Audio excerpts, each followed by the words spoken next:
मोठेच काय लहान सुद्धा खूपच आवडीने खातील इतके पौष्टिक लाडू आज मी तुम्हाला बनवून दाखवणार आहे। थंडीचा सीझन हळूहळू सुरू होत आलेला आहे। थंडीच्या सीझनमध्ये बरेच आजार बळावतात, जसे हाडांचे दुखणे। हाडांच्या दुखण्यासाठीच नाही तर यामध्ये कॅल्शियम, आयर्न, मॅग्नेशियम असे बरेच पौष्टिक गुणधर्म असलेले लाडू आपण आज बनवणार आहोत। तुम्हाला केस गळती असेल, केस गळत असतील तर असे हे लाडू नक्की बनवून ट्राय करा। रक्ताची कमतरता असेल तरी सुद्धा हे लाडू तुम्ही बनवून खाऊ शकता। खूपच पौष्टिक लाडू आहे। बरेच पदार्थ आपण यामध्ये वापरलेले आहे। साखरेचा वापर न करता आपण हे खूपच पौष्टिक लाडू बनवलेले आहेत। चला तर रेसिपीला सुरुवात करूया। तर हे लाडू बनवण्यासाठी कढईमध्ये एक मोठा चमचा तूप गरम केलाय।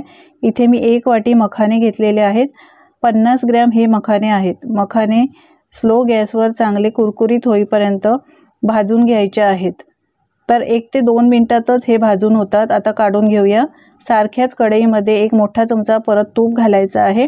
यानंतर 1 वाटी काजू, 1 वाटी बदाम, यानंतर पाऊण वाटी इथे मी सीड्स म्हणजे वेगवेगळ्या प्रकारच्या बिया घेतलेल्या आहेत। पपयाच्या, कलिंगडच्या आणि सूर्यफुलाच्या बिया घेतलेल्या आहेत।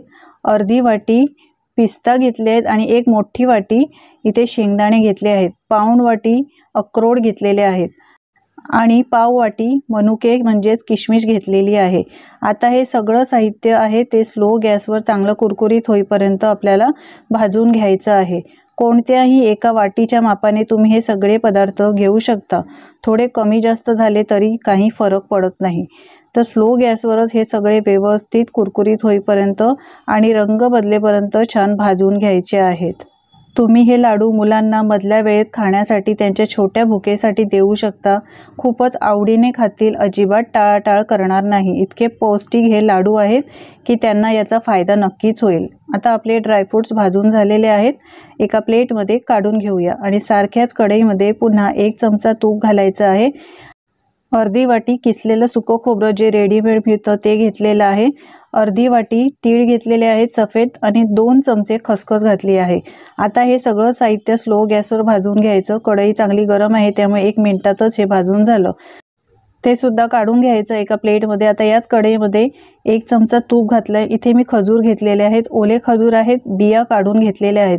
तर हे 200 ग्रॅम खजूर आहेत। बिया काढलेले खजूर सुद्धा मिळतात, तुम्ही ते सुद्धा घेऊ शकता। यानंतर या खजूरमध्ये इथे मी 1 वाटी किसलेलं गूळ घेतलेलं आहे। ही गुळाची पावडर आहे, तुम्ही गूळ चिरून सुद्धा घेऊ शकता। तुम्हाला जर गुळाचा वापर करायचा नसेल तर इथे तुम्ही खजूरचं प्रमाण वाढवू शकता। म्हणजे मी इथे 200 ग्रॅम खजूर घेतले आहेत तर त्याच्या दुप्पट म्हणजे 400 ग्रॅम किंवा तुमच्या गोडाच्या प्रमाणे तुम्ही खजूर घेऊ शकता। गूळ आणि खजूर सुद्धा आपले छान शिजून झालेले आहेत, बाजूला काढून घ्यायचे। सगळे ड्रायफ्रूट्स थंड करून घ्यायचे आहे आणि त्यानंतर मिक्सरच्या भांड्यामध्ये सगळं साहित्य काढायचं आहे। फक्त गूळ आणि खजूर यामध्ये घालायचं नाही। बाकी सगळे ड्रायफ्रूट्स आणि मखाने सगळं यामध्ये घालायचं आहे। लक्षात असू द्या, मिक्सरचं भांडं कोरडं ठेवायचं, अजिबात पाणी यामध्ये नसावं।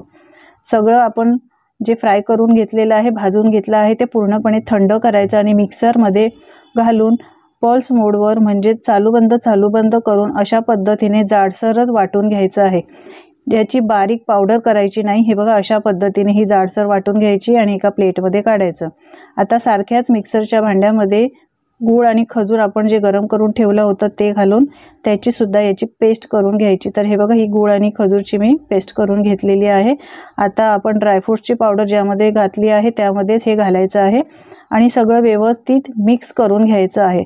हाताने सगळं साहित्य मॅश करून घ्यायचं, चांगलं एकजीव करून घ्यायचं, म्हणजे याचे लाडू छान वळले जातात।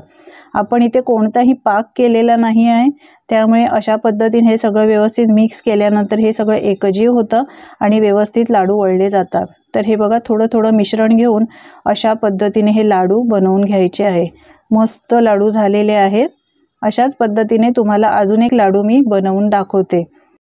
बघा किती पटकन हे लाडू वळले जात आहेत। अगदी अर्ध्या तासामध्ये हे लाडू बनवून तयार होतात। तर सगळे लाडू मी इथे बनवून घेतलेले आहेत। बिना फ्रीजचे म्हणजे फ्रीज शिवाय महिनाभर हे लाडू बाहेर असेच टिकतात। खूपच पौष्टिक आहे। उठता बसता मुलांना तुम्ही हे लाडू एखादा खायला दिला तर ते नक्कीच आवडीने खातील। लहानांपासून मोठ्यांपर्यंत सगळ्यांनाच आवडणारे आणि प्रोटीन आणि कॅल्शियम आणि आयर्न युक्त असणारे बरेचसे यामध्ये गुणधर्म आहेत, जे तुम्हाला खूपच उपयोगी पडतील। तर या थंडीच्या सीझनमध्ये तुम्ही हे लाडू नक्की बनवून बघा। खूपच पौष्टिक आहे, कोणताही आजार तुम्हाला होणार नाही। फक्त हा एक लाडू आणि एक ग्लास दूध प्याला तरी तुम्हाला पुरेसा आहे। थंडीतच काय तर तुम्ही वर्षाचे 12ही महिने हे लाडू बनवून खाऊ शकतात। खूपच पौष्टिक आहेत। हे लाडू बनवून तुम्ही मुलांना त्यांच्या टिफिनमध्ये सुद्धा एक लाडू देऊ शकता। तर हे लाडू नक्की बनवून बघा। रेसिपी कशी वाटली कमेंट करून सांगायला विसरू नका। आवडली असेल तर लाईक करा, शेअर करा आणि अशाच नवनवीन रेसिपी पाहण्यासाठी चॅनलला सबस्क्राईब करा। धन्यवाद।